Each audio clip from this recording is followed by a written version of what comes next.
Hello, everybody. Scott Golden here with the AEW review for the 28th of April 2021. Overall, a decent enough show, I guess. Although, going into their big show next week, I'm not necessarily sure that I would say this is the best show to put forward. There was a lot of good segments on this, and I do like them in less. Pressured with the NXT. I still think they're the best national program stuff on television by far. And for now, anyway, I don't know that I would say that 20 years ago, but for now, it's amazing. Brian Cage, Hangman Page, this actually shocked me the first time. I can honestly say I was really, truly surprised with a Dynamite result where made me go, I did not see that coming at all. Match was decent. Cage winning over Page, which surprises me. Cage continues to beat down on his opponent after attacking him during the entrance. Dark Order run out, make the save for Page when all of Team Taz take him out. Cage plants Page, easy to say, with a powerbomb on the ramp before the match even gets underway. Cage continues beat down with a bunch of strikes and suplexes. Taz on commentary is breaking down the suplexes that Cage developed. Match goes to the floor. Cage repeatedly sends Page into the barricade and drops him with a back suplex on the apron. Ouch. Back in the ring, here we go. Cage taunts Page, curls him into an overhead throw. Page gets knees up and hits a standing moonsault.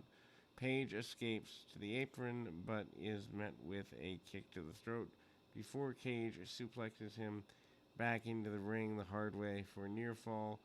Page counters a suplex and some strikes before Cage goes to the floor. Cage catches Page on the plancha attempt. Page is able to fight out, sends Cage into the ring post, follows up with a moonsault to the outside. Cage counters with the buckshot lariat into a power slam, follows up with a power bomb and a buckle bomb and a drill claw for the win. They go about 6 or 7 minutes here. Major upset. Then segment I do not like, but I don't like the Elite, so that makes sense to me. The Elite, Omega, Callis, Young Bucks, and Good Brothers are in a limousine. They're celebrating after Omega's title victory. Omega said he's used to people trying to ruin their lives. Moxley and Kingston destroyed their trailer. They're not intimidated or scared.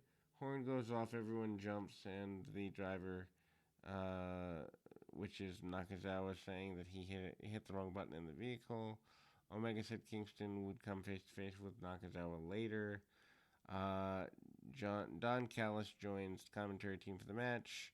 Seidel's versus the Jacksons, aka the Young Bucks. If the Seidels win, they get a title match. Obviously, they don't win. Mike and Matt start off. Mike hits a standing moonsault right away. Too many moonsaults in this program already. Nick goes to tag. Mike tags in. Matt Seidel out wrestles Nick, and he has more submissions than Nick does in the moment. Seidel brothers hit a bunch of drop kicks. Matt Jackson goes for the blind tag, takes Mike out with a super kick. Hey, we see super kicks early in the show. Bucks dominate the Seidels before hitting twin magic. After a double down, Matt Jackson nips up, feigns injury. Mike fights back, reaches his brother for the hot tag, and then Mike goes nuts, or Matt goes nuts. And then there's a brainbuster by Matt for 2 count. Matt Jackson counters Seidel with an Indie Taker position, but found out that he landed a standing corkscrew moonsault. Dives, both guys see Matt Seidel hits a Rana on both of the Bucks, applies a crucifix pin, near fall. Matt Seidel lands a leaping Rana on Nick, and then goes for a second on Matt, and is countered and is sent crashing to the mat. Mike tags in, runs wild, low blow, and distracted. The Bucks super kick Matt off the apron, kill Mike with a BTE trigger for the win. write home about here. If you like this kind of match, you're going to get it, but it's not for me. After the match, Cutler sprays the Bucks down with cold spray. SCU comes out. Kazarian recaps that they haven't lost since making it. If we lose, we break up storyline back in December. Can't believe they've run that storyline for almost 5 months now. Um, Daniel says he was, in fact, excited to wrestle his friends, but the Bucks aren't his friends anymore, and he calls them vulgarities, and away they go.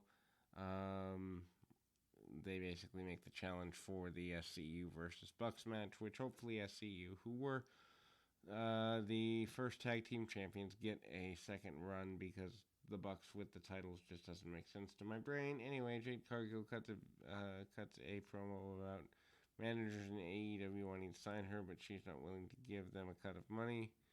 Alex Abrahantes translates a Penta promo. Penta says he's going to beat Orange Cassidy into a pulp, as if that line's never been used. Orange Cassidy against Penta. I don't particularly care for Penta. Never really have, so Cassidy did grow on me, though. They both do their stuff. Cassidy puts his hands in his pockets, and Penta does the glove bit, wherein Cassidy goes for the beat break. Penta goes for a package pile driver. Both are countered. Penta catches up with Cassidy on a tope suicida, dumps him on the apron. Commercial break, we come back. Penta lands multiple Gamagiris and then hits Cassidy with a cross body. Penta counters a DDT into a brainbuster for near fall. Cassidy fires up. Bunch of right hands. Penta turns Orange Punch into a pump handle drive for a 2 count. Looks like Penta's about to hit the arm. Snap spot. Cassidy fights out and does so with his hand in his pocket. They trade thrust kicks. Penta counters Orange Punch into a thrust kick of his own and hits a destroyer. Penta then tries a package pile driver. Cassidy turns into a beach break for the 2 count. Penta lands a face wash kick in the corner. Cassidy hits a Stun Dog Millionaire out of the Brainbuster attempt, followed by a diving DDT. Second spinning DDT for Cassidy. Abrahantes grabs the mic, starts to cut his promo. Cassidy pulls him into the ring. Traction allows Penta to hit a thrust kick. Cassidy escapes and grabs the mic from Trent, hits the Orange Punch for the win. Britt Baker's out next with Rebel, interviewed by Tony Schiavone. Baker's on top of the food chain and is the one who is drawing all the merch, drawing all the ratings, and now is the number 1 ranked woman in the area. She's signed to be going against Shida soon. Inner Circle Pinnacle Parlay. A lot of people like this promo. I did not like it, but it was fine. Blood and Guts is next week. Schiavone host brings out Pinnacle first, and then Inner Circle with security comes out with motorcycles. Schiavone discuss the rules. They're about to have a coin toss, say who should get the advantage. Spears interrupts and says Pinnacle deserves the advantage before calling out Guerrero, saying that he hasn't wrestled in forever, saying he'd step on his head while he uses downs. Guerrero takes the mic and calls Spears a failure, both in AEW and where he used to work, aka WWE.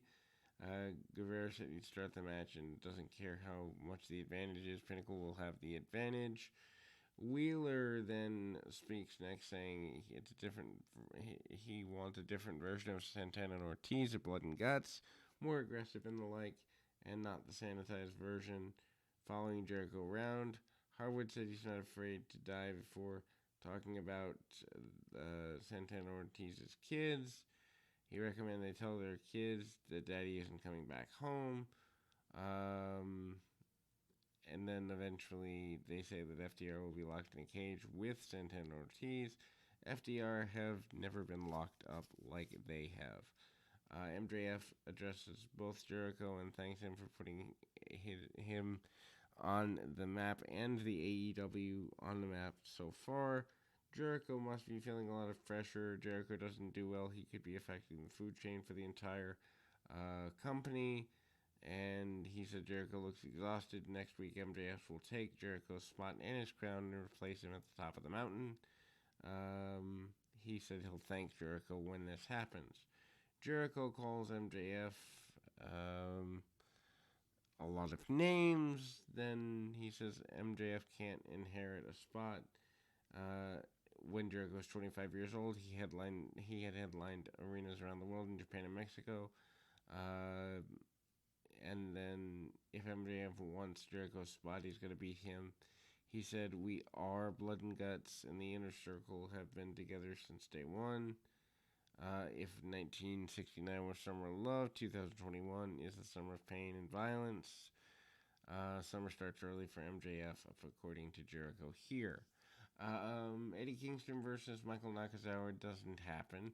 Kingston cuts a promo before the match saying he doesn't want to do this sports entertainment junk.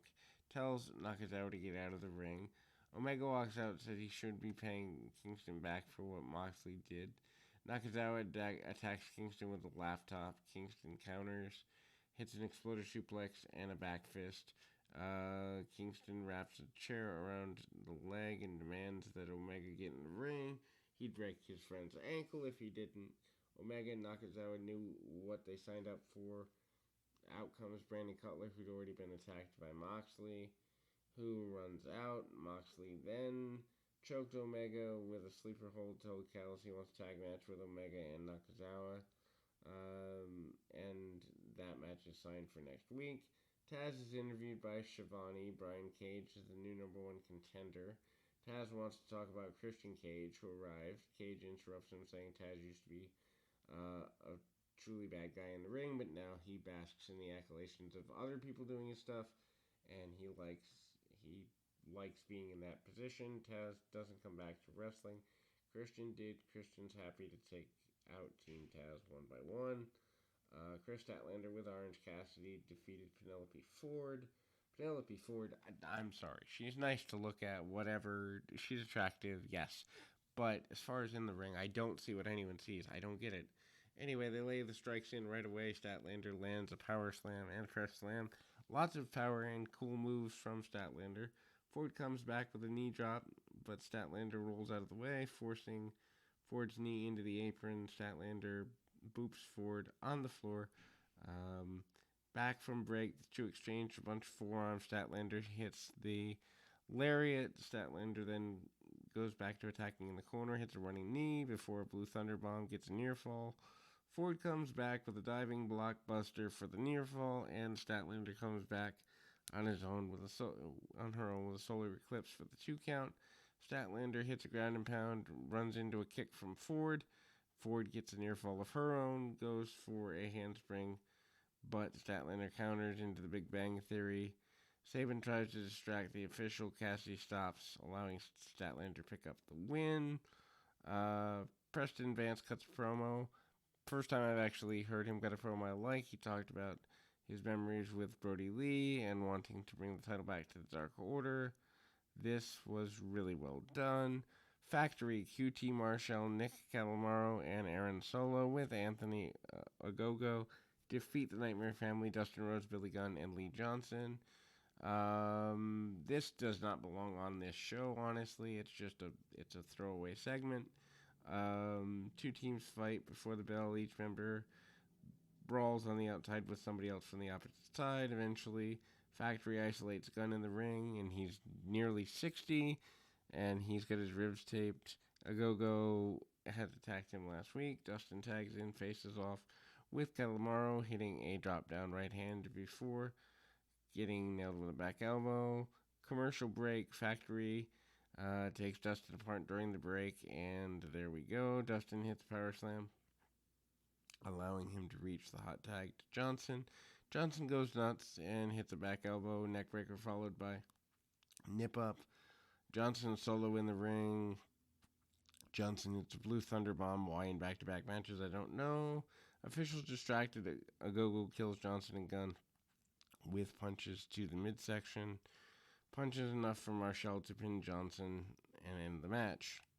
Post-match, Calamaro attacks Dustin with the cowbell. Factory walks to the back. Marshall decides to make fun of people some more. He gets attacked by the Gun Club. Factory runs to the back, brawls with the Gun Club, and Marshall walks out. Nightmare Express bus is supposed to be. Cody Rhodes returns. Marshall tries to escape from the top of the bus, but is cornered by Cody. Takes him down and applies figure four. Marshall is tapping, and I guess that part of the show ends. Then we go to the lineup for Blood and Guts. Cody Rhodes and QT Marshall in a rematch from a while back. Kenny Omega and Michael Nakazawa versus Moxley and Kingston. Britt Baker is in action. Tag Team Eliminator 4-Way SCU, Jurassic Express, Varsity Blondes, and the Acclaimed winner gets into the good graces of getting a match with the Bucks. 2 weeks from now, IWGP, Jon Moxley versus Yuji Nagata. Never thought I'd see that. I guess it does mean that they are working with New Japan as of now. Cameras catch up with Kip Sabian backstage, tries to talk to Miro. Miro takes him out, beats him up, and tosses him around. Chokes him with a chain, stuffs him in a locker, and then says he forgives him. Main event, Darby Allin with Sting defeats 10 of the Dark Order. 10 looks better than he's been, but I still don't see the big deal. 10 obviously have the power advantage over Allin, tries to out-wrestle him and flatten him with a shoulder block. Allin fights with a suplex and claws at the mask. 10 powers out of that and hits a backbreaker. Allin takes 10 down with a chop block, but 10 shrugs it off and goes for a dive. Allen's crashing to the mat. Here we go into commercial. Back from the break, 10 press slams Allin and power lifts him into a triangle hold with a power bomb. Allin comes back with a stunner and applies the arm bar. 10 tries to escape. Allin rolls out, reapplies the arm bar into the center of the ring, forcing him to fight to reach the ropes. Then they sprawl to the floor. 10 regains control, sending Allin into the barricade. Re-entry, Allin hops to the top rope and dives out onto 10 and Allin Angels with a flipping senton. Sting and Dark Order faces off with the two competitors who recovered. Ethan Page attacks Allin, sending him into the ring post. Page and Allin would be fun to watch, mainly because of their evolve time. 10's conflicted after the attack. Dark Order tells him to continue the attack. He launches a wheelbarrow German suplex for a near fall. Allin comes back by tearing at the mask. 10 catches Allin with a coffin drop attempt and turns it into a full Nelson. Allin fades but rebounds off the ropes and gets a pinfall victory. Post-match, Ethan Page distracts Sting and Allin, allowing Scorpio Sky to attack. Sky takes apart Allen's leg until Lance Archer runs out, makes the save, and the show ends. Weird ending, I get it, but Archer needs something to do other than being a lame duck. Anyway, hope you enjoyed this. We'll be back with more of the WCW series right after this. Till next time, everybody.